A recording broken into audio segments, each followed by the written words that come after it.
VIBErations Podcast, Part 37, Jake Johnson, recorded 26th of January 2022. Hi, I'm Gary Brightman, and this is my periodic podcast called VIBErations. Established in 2018, Vibe is a book and music shop situated in Moi Wo on Lantau Island in Hong Kong. So, what's been happening at the shop recently? Our first event of the year kicked off on Saturday the 15th of January with author Chris Madden's book talk and signing at Vibe. Chris has lived in Hong Kong since 1987 and, like most of us, immediately fell in love with the place. After a stint in the civil service, he was previously chair of the Hong Kong Writers' Circle and now mentors startups, as well as sailing and hiking in his spare time. The talk was well received and published on our YouTube channel, Live at Vibe HK. Why not subscribe to it now to see all of our previous talks and music gigs and, of course, these podcast interviews? We're currently in the middle of Chinese New Year and are all now governed by the Year of the Tiger. Kung Ei Fat Choi. To you all.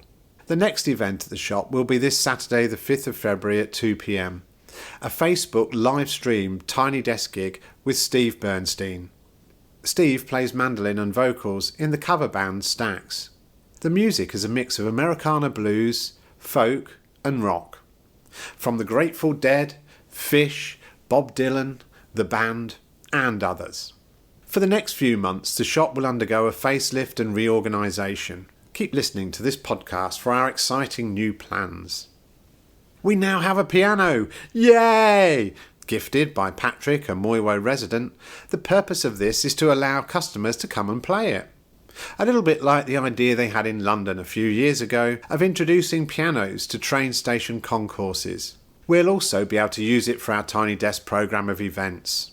The piano will be fully tuned after Chinese New Year. As well as local authors and artisans, we like to promote local musicians and singers at Vibe. So, if you fancy performing a Tiny Desk gig at the shop one Saturday, or know someone who may do, then please contact me directly.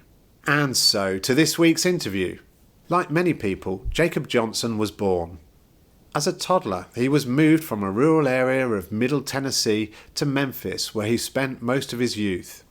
While spending his teenage years endeavouring to avoid living up to his scholastic potential, he began working in the food service industry as a line cook at a corporate chain restaurant. After an unmotivated perfunctory stint in university, he decided that he may as well go to culinary school and acquire a broader range of skills to accompany the unhealthy sleeping habits and functional alcoholism the restaurant industry had already given him. Around this time he met Matilda, who would become his wife, while playing fighting games at a shopping mall arcade. Their idiosyncrasies were surprisingly compatible, and they were married a few years later. After buying a small home and beginning to establish a respectable rut, they realised they were bored and wanted to try living somewhere entirely different.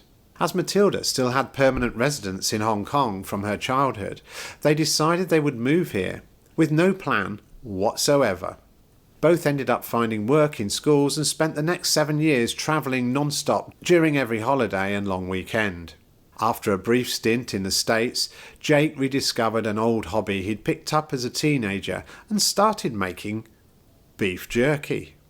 After a year or two of using his friends as guinea pigs to improve recipes, the birth of his first son prompted a somewhat irrational decision to leave the security of his job to spend more time with his family and pay the bills with beef snacks. After renovating a small location in Moi Wo to begin building Lantau jerky, Jake and Matilda decided to start cooking a few simple comfort foods from southern cuisine on weekends to make a little extra to pay the rent. Thanks to the overwhelming support of the Lantau community, this little side hustle grew to become Southside. So, welcome to Vibe, Jake. Thank you very much, Gary. I appreciate you having me. So, as we do, we'll start off with 10 questions. First question is, favourite book or author? Well, I've had a few over the years and changed. When I was a kid, I was really into Terry Pratchett and other kind of light fantasy. I always leaned towards satire. There was a really important book when I was early 20s, late teens or so. called Prometheus Rising by Robert Anton Wilson. Okay. It's kind of a psychology, self-helpish sort of book, but it's pretty dated. I think it's from the late 70s or something. Okay. But it was it's good. But I don't know. I jump around. I like fantasy. I like history. I like other stuff. Favorite musical artist? That is a tougher one because I do listen to quite a bit of music, and I've played quite a bit of music. I'd say the easy answer that I've always been able to pop out is my favorite albums, because I put a bit more thought into that, because I like complete albums. I'd say Wish You Were Here by Floyd is an excellent complete album. The first self-titled Boston album is an excellent album. Okay. And 10 by Pearl Jam is a great album. Okay. All the way through. Good. So, but that's and I guess that's kind of the main spread. But I love old country and some of the new silly country, and and of course Southern rock I grew up with a lot. So there's a lot of that. The jam out stuff. Something you mentioned there, that you're in a band, you're a musician yourself, and one day we hope to get you playing in Vibe on a tiny desk gig.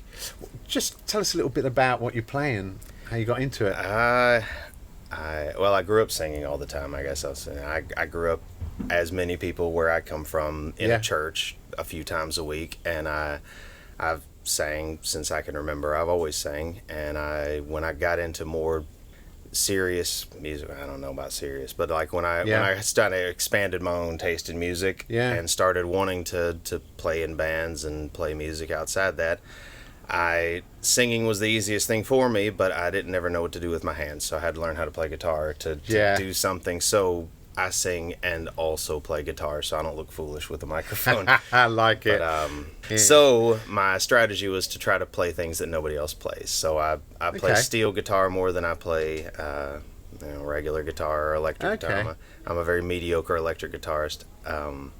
But I play a few other things. I play a lot of ukulele, or at least I used to. And I play, a bouzouki was a Greek instrument that I love playing. It's one of my favorite things to play because it's simple. It's just like a giant ukulele. Yes. But it sounds like a 12-string guitar. So it's it's the perfect instrument for a musician who rarely practices. Yeah. So the music bit, do you have a band that you're playing regularly? We do. We have a band called Broken Head that we play from time to time. It's not a great time for live music. So in the first year of the stupidness, we played whenever there was kind of a lull in the lockdown psychosis. We would have a gig or two maybe, and then it would lock back down and it would be frowned upon. We were right at the beginning of the first lockdown. We played a birthday party, and there was I think a positive case registered a day or two after that, and everyone was sure that we were the ones who spread it, and there was a big thing. It was a musician that plays in a band in Woonsocket. He just happened to live here. That's right. And that party was just preceded that by a day or two, and was of course the pitchfork mob jumped right up and said, "Oh, I know there was a band playing there. It must have been them." And it was So dirty musicians. Yeah, well, I guess you're right. So that was you guys. I remember that little legend that popped up about 1 or 2 years ago, and with that group, we lean towards kind of a lot of alternative and grunge and I don't know. 90s. The music of our teenage years, I suppose. Yeah, so it's grunge. Yeah, so that we have a louder end and a more calm, quiet end. So I think I'd do more acoustic stuff than anyone else in there, but because in my the only way you get to be a good musician is just playing in front of people hundreds of times. Yeah. And I spent a fair amount of time at open mic things and stuff just with an acoustic guitar or with my acoustic lap steel, just playing and sometimes sucking and sometimes doing good and gutsy. As you say, just standing up in front of an audience. Anonymity is the key. Go somewhere where nobody knows you. That's right. The best way to get, because you're going to have to get it out somewhere or another. So, question 3. We're only at question 3. Preferred drink? If I feel really energetic and enthusiastic about it, I love a mint julep. Okay. In the summer, especially, and I like a hot toddy in the winter. Okay. There's a pattern there, I think. Yes. And whiskey and Coke or whiskey and water if I'm lazy. I probably drink whiskey and water more than anything. Really? Do you have a life motto? There's a quote that I read when I was young that I identify with a lot, I guess, and it's kind of been a something I've gone back to over and over again. This is from Robert Heinlein. I think it's in Time Enough for Love. This is a human being should be able to change a diaper, plan an invasion, butcher a hog, con a ship, design a building, write a sonnet, balance accounts, build a wall, set a bone, comfort the dying, take orders, give orders, cooperate, act alone, solve equations, analyze a new problem, pitch manure, program a computer, cook a tasty meal, fight efficiently, die gallantly. Specialization is for insects. That is outstanding, Jake. I think, well... that is the number one best life motto we've heard so far. I'm flattered. Yeah. And maybe it's my shiftless nature and that I guess I'm a sort of a jack of all trades. But I kind of like to be good at everything, and not that I am in any way. There's a lot of things that I have yet to get moderate competency at, but yeah, I figure you got a fair amount of time in life. It's a long time to just do the same thing over and over again, and I get bored, and I guess I stay curious. There's always new things to learn, and I'd rather prefer to do things myself mostly, even though I run out of time constantly. But that's I'm always fooling around with something, welding or doing some plumbing or other little odd jobs. But I feel like if you've gained a skill and you've got a bit of aptitude at something, it's not wasted time. Like you're nice. And that's even if you can just do something in an amateur way, it's a worthwhile. It's because there may be a situation where there's not anybody else to do it. What about favourite Hong Kong walk? Do you get time to walk? I used to have quite a bit when I worked in town. Insofar as Hong Kong, and there are nature walks that I like, but if it's a Hong Kong walk, I like Kowloon a lot, much more than Hong Kong Island, and I agree. I think it's more real to me. Like I don't like the plastic scene covered like cellophane Hong Kong with all the the big retail outlets and the fancy people with their posh clothes. Like it's that kind of drag between Yamate and Sam Soi Po, I guess. Whereabouts? You mentioned your childhood. Where was your childhood? Where were you born? In Memphis. I mostly grew up. I was born in Chattanooga. Oh, wow. I lived in my the history there. Yeah, the years that I don't remember, I lived in kind of rural Middle Tennessee. When I was 2-something, my family moved to Memphis just before my sister was born. My grandparents on my father's side lived just outside of Memphis. And I lived there all through till I was finished with school in Memphis. And one of my generic things that I say to people, I think Memphis is a great place to be from. I think it's a great place to visit. It's a questionable place to live right now. It's not. Memphis has a few perpetual problems that they never seem to solve. There's a crime problem. There's a lot of poverty, there's wealth inequality, and there's a lot of the kind of ugliest legacy of racism and so that just hangs over it like a cloud. And it's important to understand. It's important to learn the lessons from and do it, but it's exhausting to live in it.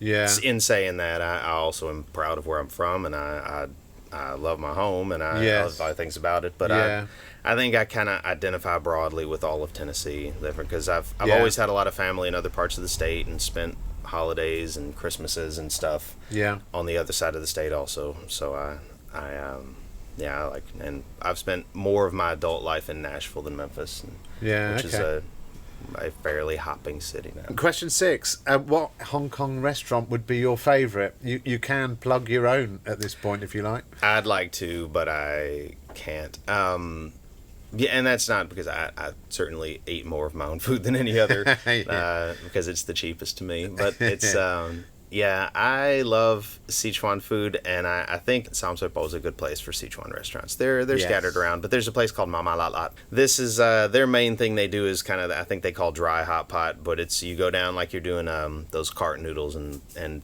pick pick ingredients to add. Then you pick.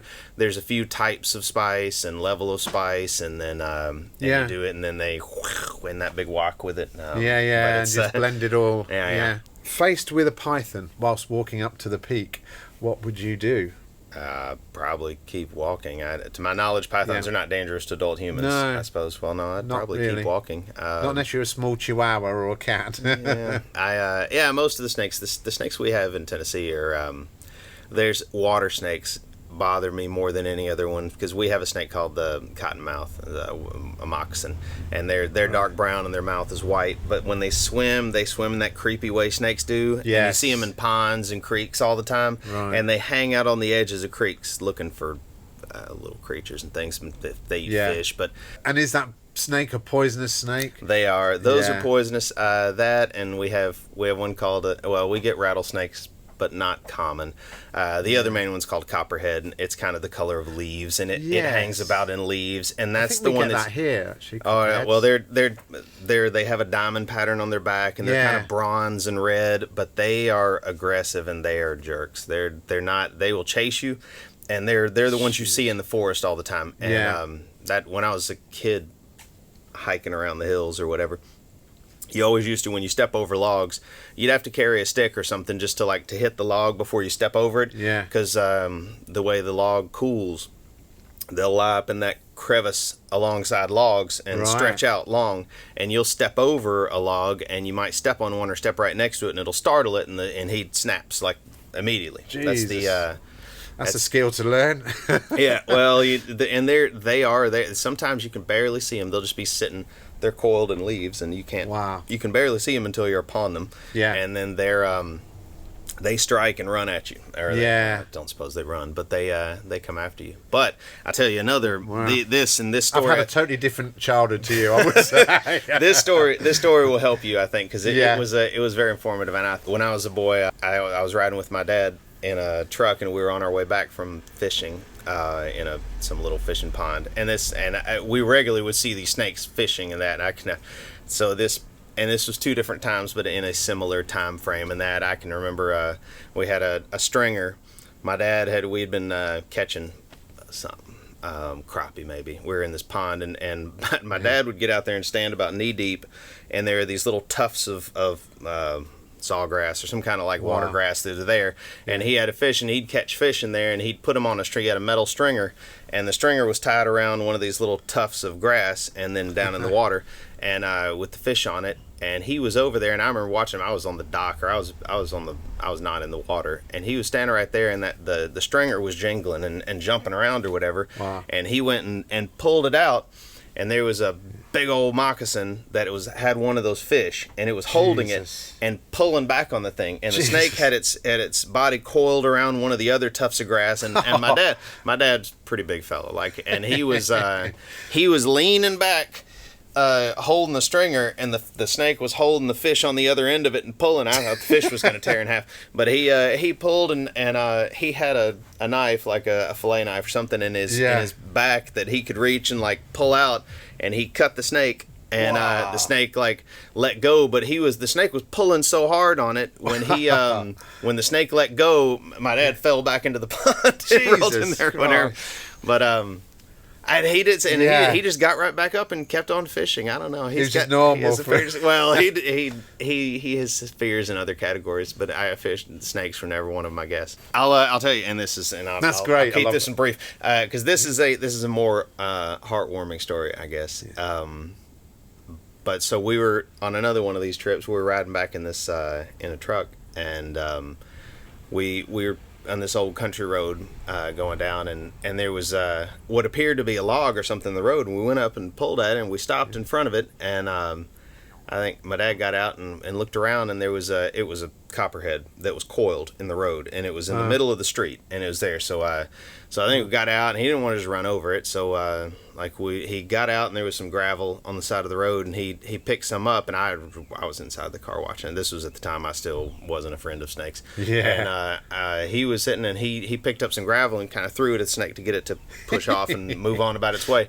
And when he threw the first one, the snake coiled up and went up, And he was just throwing rocks at the snake, and the snake was striking the rocks as he threw them. Wow. So it was like, it was coming, it hit the rock in the air, and he did that for a few times, and he was kind of getting a kick out of it. He was watching, and he kept throwing it at different parts of the snake, seeing what would happen. And this feller said, oh, stay there. And we went over, and there's an old guy who's at a part. He was sitting on the porch of a house over there. He walked around the side of his house and got an axe. And walked out, kind of slow, old man walking. Yeah, well, he must have been 80, and he kind of slowly walked up the drive and came into the road and walked right up to the snake. And the snake turned and looked at him and did a snake face or whatever. Wow. And the guy took and leaned over with the axe and dropped the axe on the snake, but he missed. And it kind of deflected off the side of the snake, and the snake said, "Rah!" and hissed and made it all kind of carried on. And this guy reached across the snake, picked up the axe, cut his head off. Wow. It didn't move a muscle, and just walked out. And it changed the way I saw snakes forever after that. And I think that is I think they're like bees are like this. They're animals especially hive mind kind of animals. They react to your fear. They can sense your fear in a way that we can't. They do it. And if you are cool as a cucumber, I think they don't know what to do. They don't. It doesn't phases them. Yeah, and it's a lot of that kind of the hypnotic stuff with snakes. You see snake charmers and the people crazy religious people that mess with snakes. There's a relationship isn't there? There's a calm that affects the snake psychologically and makes it behave differently. Yeah, and I think that's the trick. I'm starting to regret talking about snakes now. All I said was, what would you do if a python went? Wow, No. You've crafted these questions. I've crafted these questions and they're working. Question 8. Best advice you were given? Don't go anywhere near a snake when it's angry. No, that wouldn't be good advice. My grandpa always used to say, "Don't be beholden," which I think is fairly universally good advice, because I hate owing people things, and I hate people owing me things. Yes. And I kind of like to stay on even accounts. Finish this sentence. I live in Hong Kong because. That used to have much more coherent answers. I love Hong Kong. And I'm fairly integrated into it. There are a lot of things that I love about Hong Kong that used to be more applicable in antiquity. Agree.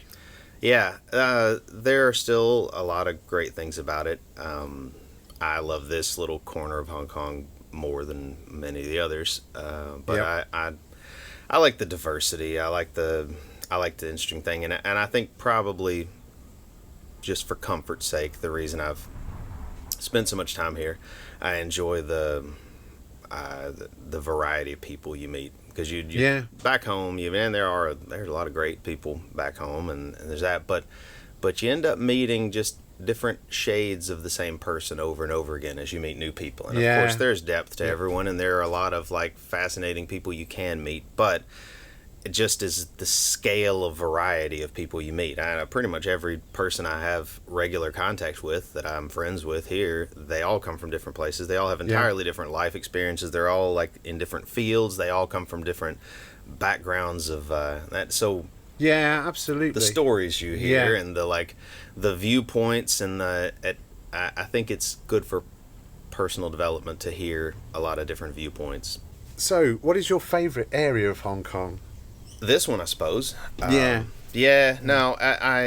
think there's a lot of reasons. I think Mugo is the best place to live in Hong Kong, but that diversity is one of the main things. There are all kinds of people here, and I think there's a good demographic mix between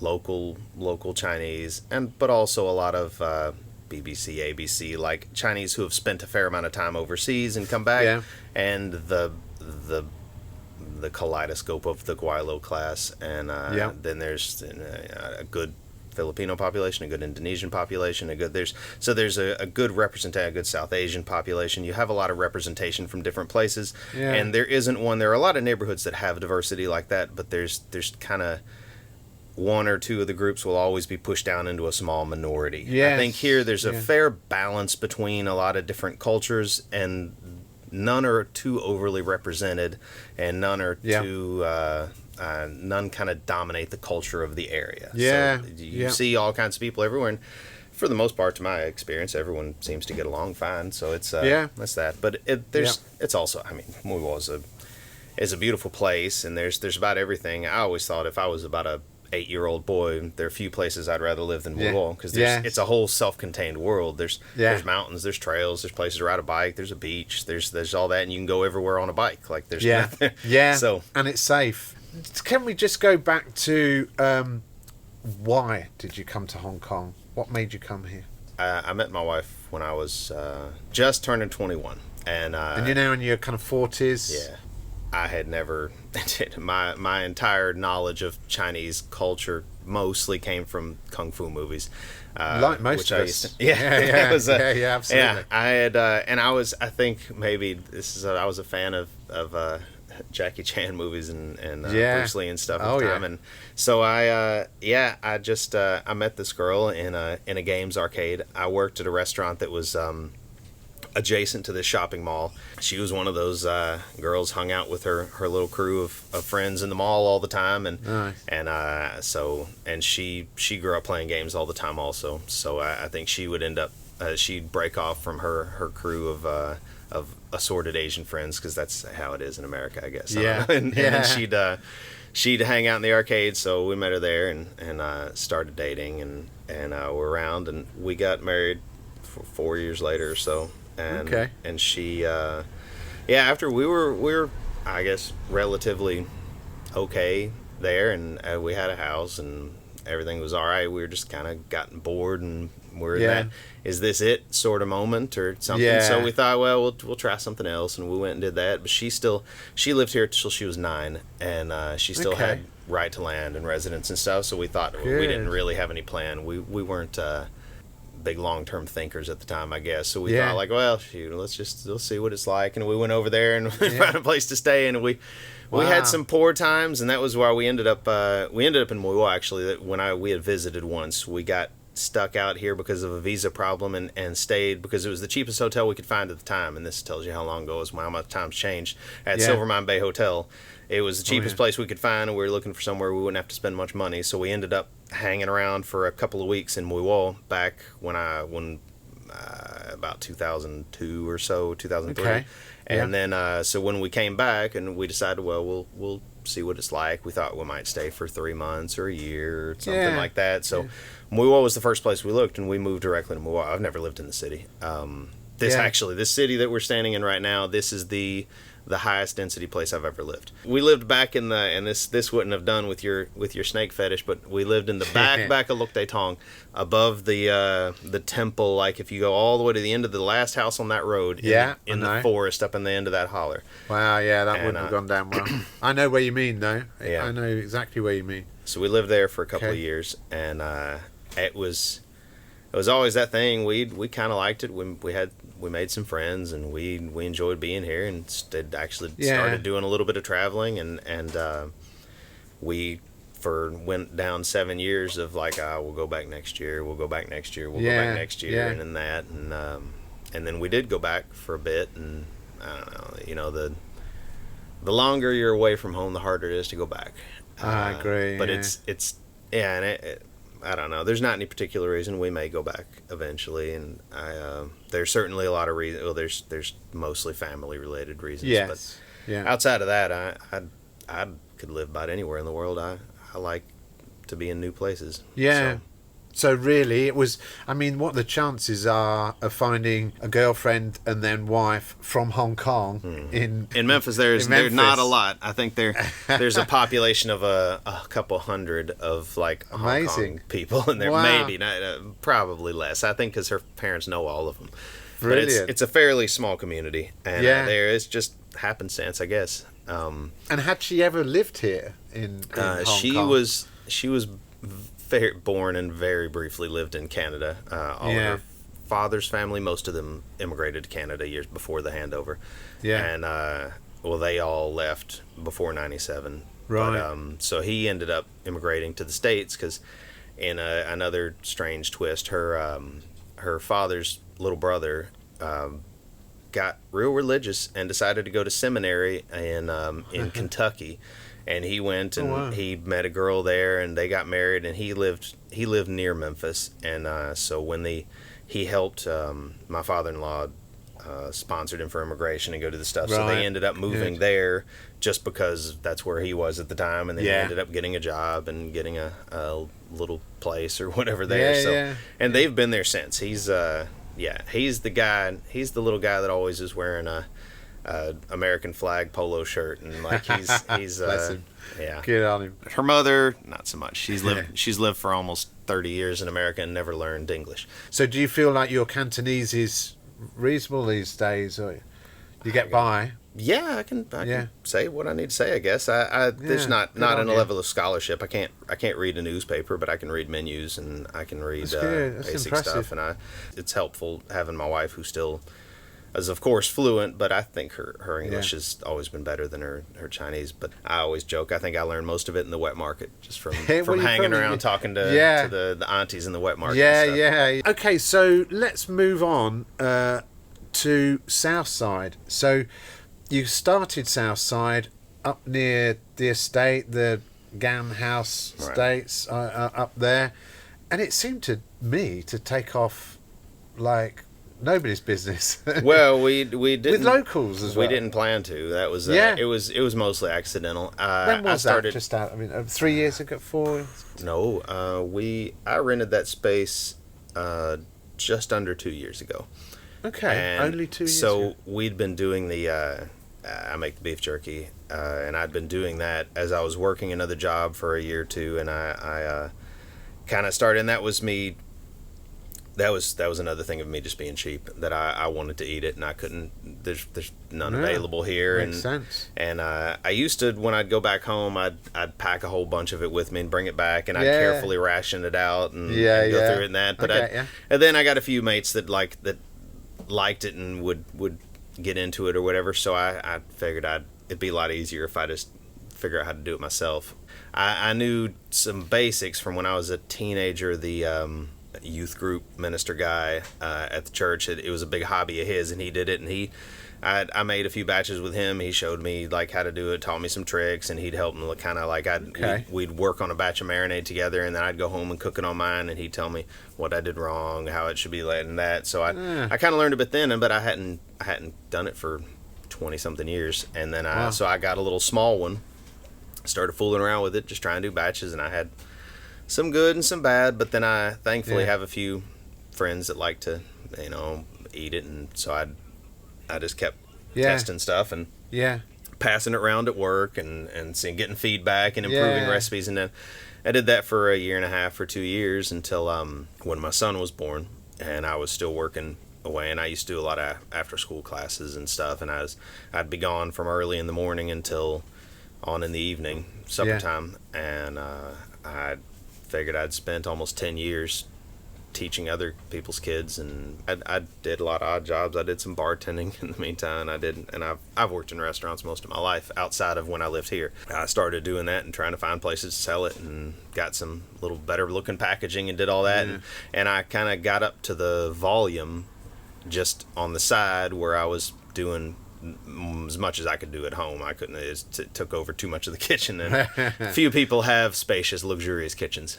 So I found that little space over there, which used to be a barber shop, but had been empty for a while, started going through the stuff. So I'd spent in my manner of being too tight to pay somebody else to do it. I ground down all the floors. I painted everything. I epoxied it. I did all the plumbing. I ran the electric lines. I did that. So I put up all the steel on the walls and did it. And it took 3 or 4 months to put it together. And then had to get a few things done for science so I could get the license stuff and the exhaust. Trust me, if you're thinking about taking an empty space and making it into a restaurant or a food factory, it's a ball. It's a lot of stuff. But anyway, so we had that going, and it was, once we were operating and that, we're still not to the volume of it. So we thought like, well, shoot, I'll get a rotisserie. I can cook chicken. Like we'll get that. I'll cook some chickens and do a bit of stuff on the side, just on the weekends for extra money. Yeah. And do that. But there was quite a bit more response than we had anticipated, and we were pretty overwhelmed at the beginning in the first few weeks, and then that kind of just incrementally stepped up until it took over more and more of the time, and then I don't have time to do beef jerky anymore. But I still have to now. So I was last night till 1 o'clock here cutting beef and doing marinades. So that's mainly me and my associate Pawan are into the late night hours cutting beef and doing marinades and stuff. That's how it appeared to me. Southside became very successful very quickly, and you're slowly educating Moi Wo's taste, I think. You know, mine. I never had beef jerky before. Now I know you'll laugh at me. Snack. At my age. Well, no, I don't like it. It's not. Yeah, it's not uncommon. It's a lot of people. Yeah. It is a very culturally specific snack for some parts of the world, but it's a very healthy snack. Like it's a good source of protein. There's not much like, and at least the beef jerky I make, there's no preservatives. There's not too much sodium. Okay. There are some flavors that have no sugar, some that are low sugar. So it's depending on your taste and that. And I, in the same way, I make far too many flavors that then make sense. And it's usually my cross to bear, I guess, because I get bored and I always want to try new stuff. I always kind of want to experiment and come up with new flavors, but I can't keep up with the demand for the ones I've got. So I have to, every time I cook, I'm cooking 10 or 11 or 12 different flavors at the time, which is it's a bit of a hassle, but well, hopefully we're getting some more help with that, where we're not I can train some more people to do that, because I can't ever keep up with the demand. There's a batch cooking right now that every one of them's accounted for, and I don't know if it'll make the orders. Really? But we have a meat and 2, meat and 3 kind of thing that's a common diner kind of like formula for food in my part of the country. And and that was what the concept that we kind of went with in the beginning, but it was that the niche that's missing in a lot of markets in Hong Kong for food is the mid-grade casual day-to-day food. Most Western food here is either fancy and expensive or McDonald's. A lot of times you want a burger that properly fits in your mouth and tastes nice, but doesn't cost $180 for a burger. Yeah. So it's I think there's a lot of room there in the middle that's been underutilized for a long time. My thinking from the beginning was that I wanted to be like what the Ta Tan Tan is for just that. It's the Ta Tan Tan is the diner of Hong Kong. Like it's where you'd go after work if you can't be bothered cooking, or you'd go and stop in with your family for a dinner. Like I don't care to be the candles and date night place, because there's a lot of those place. And there is, and there is a market for it, and it's there, but it's an oversaturated market, and especially with the way that the restaurant industry right now is in Hong Kong, and it's a tough time for restaurants. I think that's why we're not as affected as some other places by it, because we've always had quite a bit of takeout. That's been, in the beginning, takeout was almost all of our stuff. Now, of course, we have a dining room and we have stuff, so it's balanced out, but we still do quite a lot of takeout. And that's going to help you in good stead, really, as we get washed over time and time again by COVID restrictions or whatever. Okay, so you started there, you ran for a couple of years up near the estate. Really great to see you on the same parade of shops. I think maybe the same building as me now, which is brilliant. You've taken over where Lantau Taste used to be. You've turned that into a South Side American diner, and it's starting to get that feel about it. There's a lot of things done in phases as budget and time allows. Money, but but we're expanding some things on it, and we're still in the process of getting the bar thing, like in the decorations sorted out. We're waiting on on a couple other license things with the bar part, but it should be in short order along. And it's funny that it's kind of an archaic process for because they didn't have a liquor license before, and I don't care to operate a bar. I have before, and it's a tiring business. I'd also like to have a couple of beers on tap. I like craft beer, and a lot of my regular customers do too. So I'd like to have some craft local beer taps and have that. And so that's the last part of the front of the shop. The jigsaw. That's still coming together, but it's we're the kitchen's coming up to volume. Everything's working pretty straight. We're always Will you keep the place going up near the estate at some point? Will you fully move to there? How's that going to work? We're going to share the space. There's a guy I'm sure many of your listeners probably know, Daryl, who was previously the chef at Paws. Oh yes. He does Island Ferments kombucha. Like, so he has a kombucha, and he's been doing it on the side, and he wants to take it, raise it up to the next level and really start increasing production and have a bigger facility. So we've kind of we're sharing the space because it's a food factory space. So he'll be doing his kombucha there, and that's at the old place. Yeah, at the old place down there. And I'm not sure about all the details. He is going to do some takeaway food in a lot of the same way that we used to do. I think it'll be a little more like sandwich, deli, coffee sort of based stuff. And also the Double Haven, Scott and Lee from Double Haven are involved in the project, and they want a little more visible retail front for Lantau for Dragon Water and Double Haven, so they'll be involved there a bit as well. But it's a good space, and I like the location, and I think it is one that,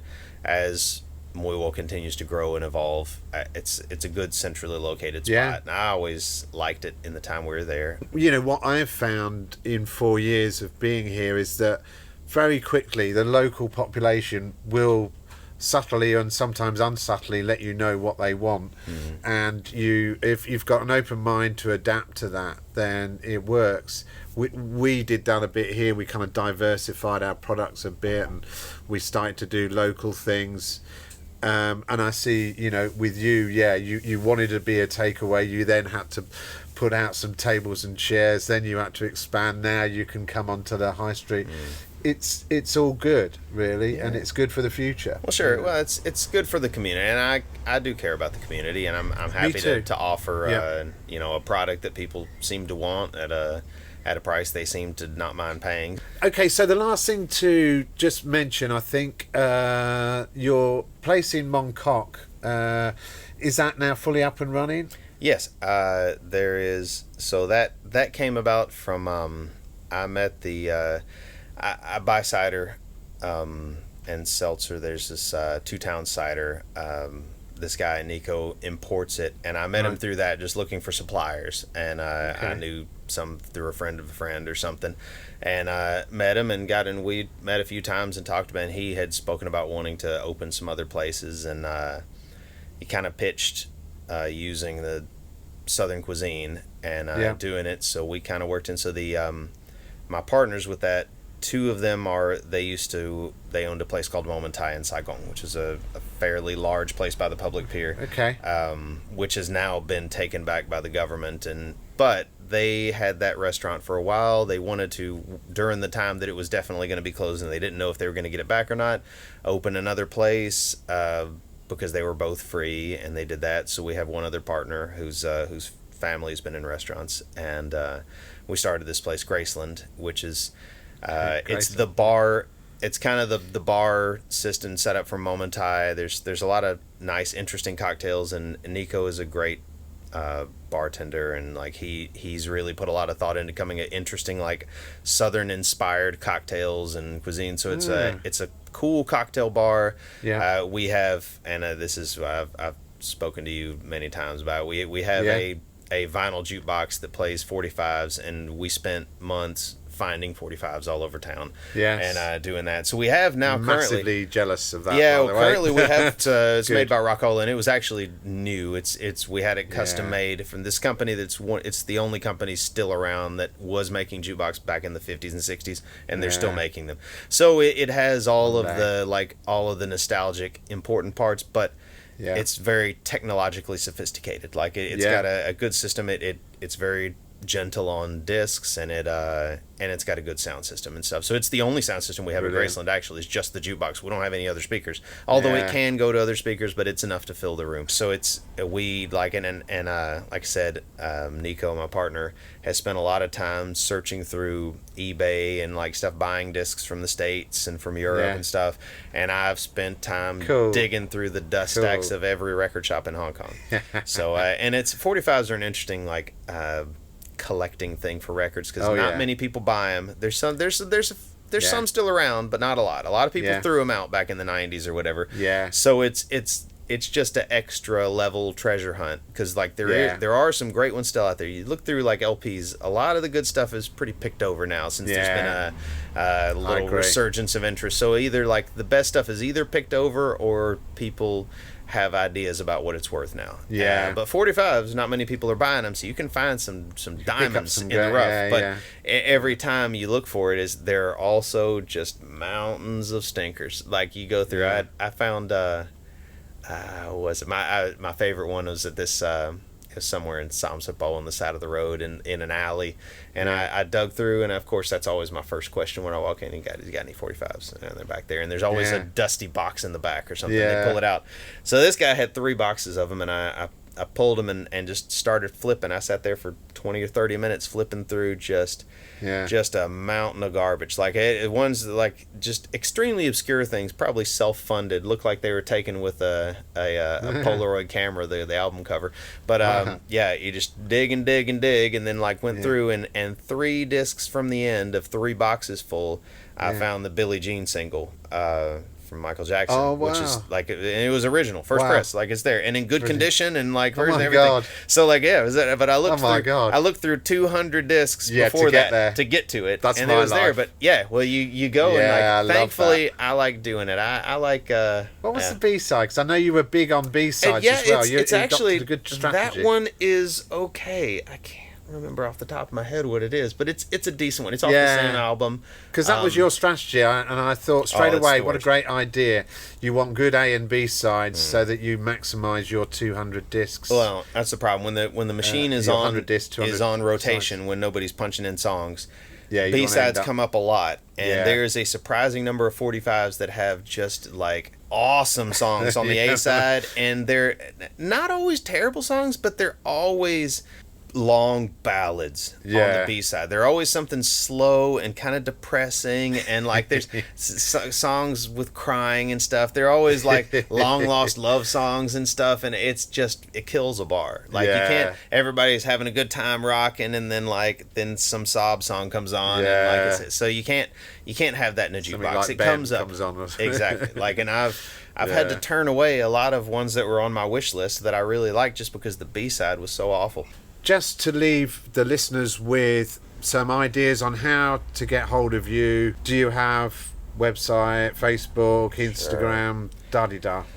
Southside stuff is all, I mean, if you just look at it, it's Southside Hong Kong. Facebook, Instagram, although... Southside HK or... Southside Hong Kong, I believe. Hong Kong, okay. Don't expect amazing things, though, because my wife and I are neither of us very sophisticated social media users, so we don't keep up with it a lot. And LantauJerky.com, if anyone's looking for jerky, there are various shops, bars, and things around Lantau that sell it. Feather and Bone, the chain, sells it in town. If people want to order some jerky, or they want to order a takeaway, they would just connect onto Southside Hong Kong, and then they would WhatsApp you guys, or would they ring you? Sure. There's a WhatsApp thing for the shop, and it should be fairly easy to find.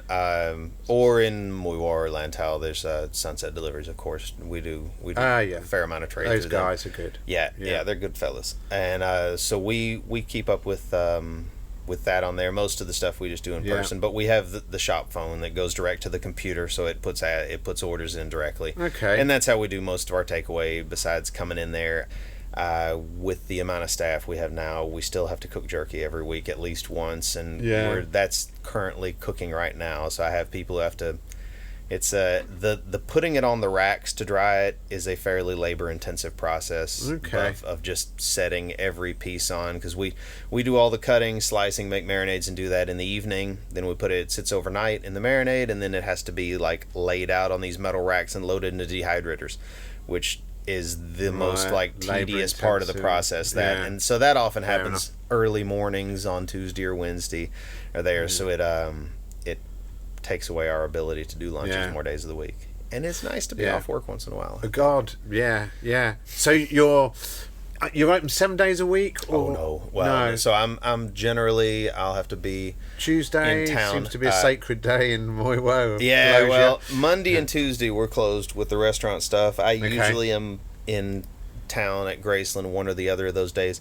We're also working on a new project, so the in Saigon, the Momentai, which there we have a new location. It's quite much smaller than the old one, but we're just starting renovation and stuff on that, which we're still playing around with the cuisine thing, but it will be kind of craft beer focused. There's not a lot of places in Saigon that are really craft beer focused, so that'll be the core of it. But we're doing a bit lighter, different food because we're on the harbor front and on that seafood street. So brilliant. we're right location. in front of the thing. So we're that's just getting kicked off. So I'm sure that will occupy even more of the time. There's not enough Jakes around, is there really?